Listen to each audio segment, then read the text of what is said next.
ये काया कुटिया निराली जमाने भर से, काया कुटिया निराली जमाने भर से, 10 दरवाजे वाली जमाने भर से, 10 दरवाजे वाली जमाने भर से, काया कुटिया निराली जमाने भर से, काया कुटिया निराली जमाने भर से।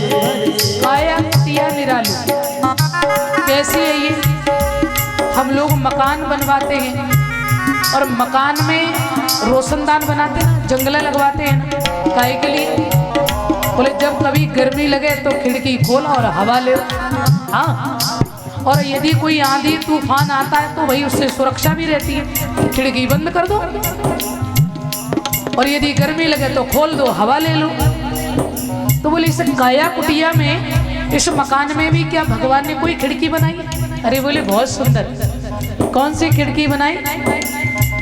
सबसे सुंदर आँख की खिड़की, सबसे सुंदर आँख की खिड़की, सबसे सुंदर आँख की खिड़की, सबसे सुंदर आँख की खिड़की,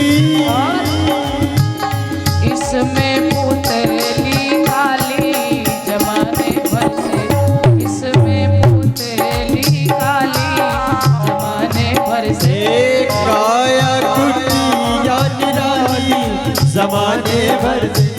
श्री हरि।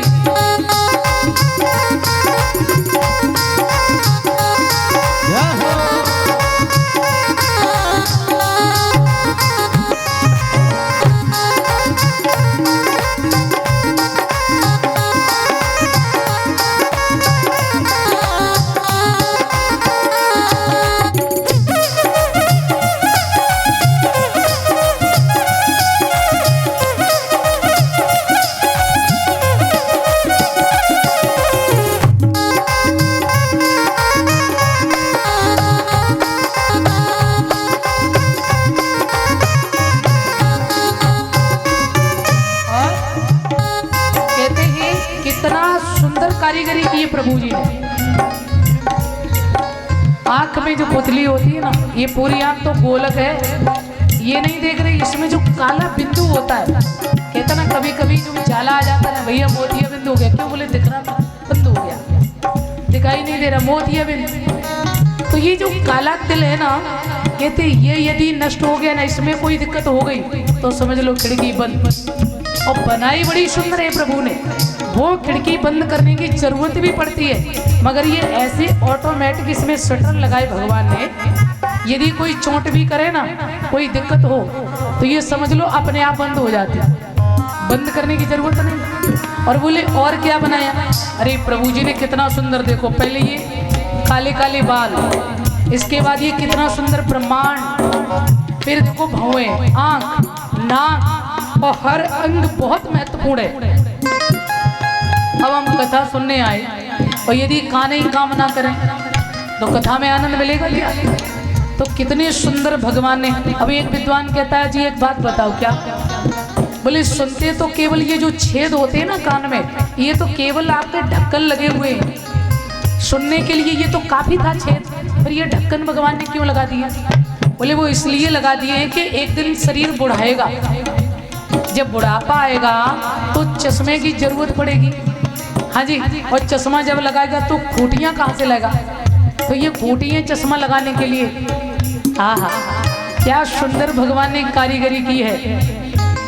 बताया है सुनते श्रवण नासिका सूंघे, सुनते श्रवण नासिका सूंघे, सुनते श्रवण नासिका सूंघे, सुनते श्रवण नासिका सूंघे। और प्यारे बाणी करे बोला चाली जमाने भर से, बाणी करे बोला चाली।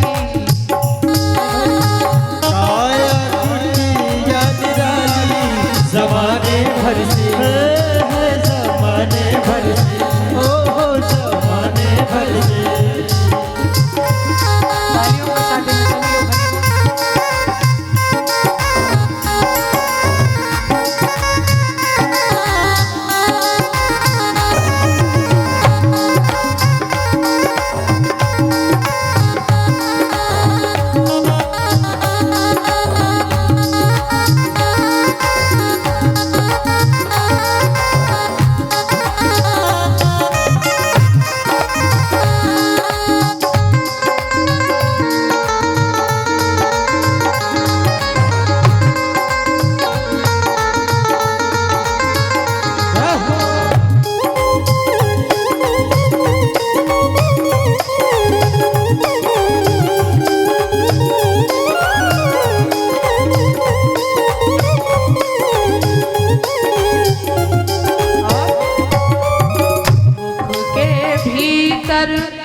रहती रसना, मुख के भीतर रहती रसना। देखो अब भगवान ने जो नाक भी बनाई है ना, कहीं बढ़िया पकवान बन रहा हो, कैसा करंट लगाया और दूर से ये बता देती है हाँ यहाँ कोई ना कोई पकवान बन रहा है बढ़िया सुंदर। और ये जीव जो है ना, कान अपना कार्य कर रहे हैं, कर अपना कार्य कर रहे हैं, और रसना भाई कितना भी सुंदर भोजन हो तो इसका स्वाद कौन बताती है? रसना। जैसे ही आप रसना पर रखेंगे तो आपको पता चलेगा कि ये कैसा है, तो बताया है मुख के भीतर रहती रसना, मुख के भीतर रहती रसना, मुख के भीतर रहती रसना, मुख के भीतर रहती रसना। सठ रस स्वादों वाली जमाने भर से, सठ रस स्वादों वाली जमाने भर से काया कुटिया निराली जमाने भर से।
कहते हैं ऐसा कारीगर है, कितनी सुंदर कारीगरी की है उस परमात्मा ने।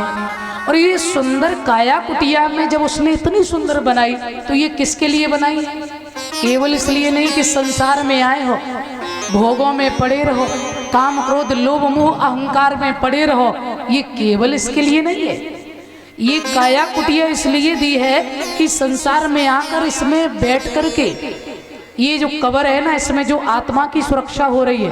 वैसे बताएं, कहते हैं ना ये आत्मा का मकान है। हमारा मकान कौन सा है? जो ईंटों वाले मकान में रह के आए ना, वो हमारा नहीं है, वो इस मकान का मकान है। जैसे गाड़ी में आप बैठते हैं तो गाड़ी में आपकी सुरक्षा होती है, और गाड़ी की सुरक्षा कहाँ होती है? गैरेज में।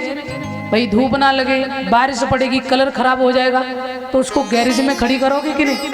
ऐसे ये जो मकान है ना, ये मिट्टी का पुतला जो है ना, इस मकान की सुरक्षा के लिए वो ईंटों वाला मकान है।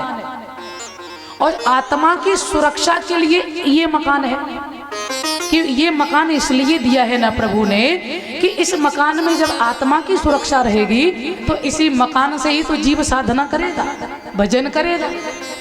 हाँ, तो बोले ये इसलिए दिया है, ये साधना करने के लिए साधन दिया है, मगर इसे संसार में केवल भटकने के लिए नहीं। तो इतना सुंदर बनाया, और ये सुंदर तभी होगा जब इसमें गोविंद का वास होगा। बोल सच्चिदानंद भगवान की। तो मद, मद माने अहंकार, क्योंकि जब तक सुंदर भाव नहीं होगा तब तक आप कथा में बैठे रहें, आपको ज्ञान नहीं हो सकता है। आपके अंदर से विकार दूर हो गए, आपका मन पवित्र हो गया, अंतःकरण शुद्ध है, आप जो भी सुनेंगे आपके हृदय में वो उतरेगा। और जब तक अंदर नहीं उतरेगी कोई चीज तब तक आपका जीवन परिवर्तन।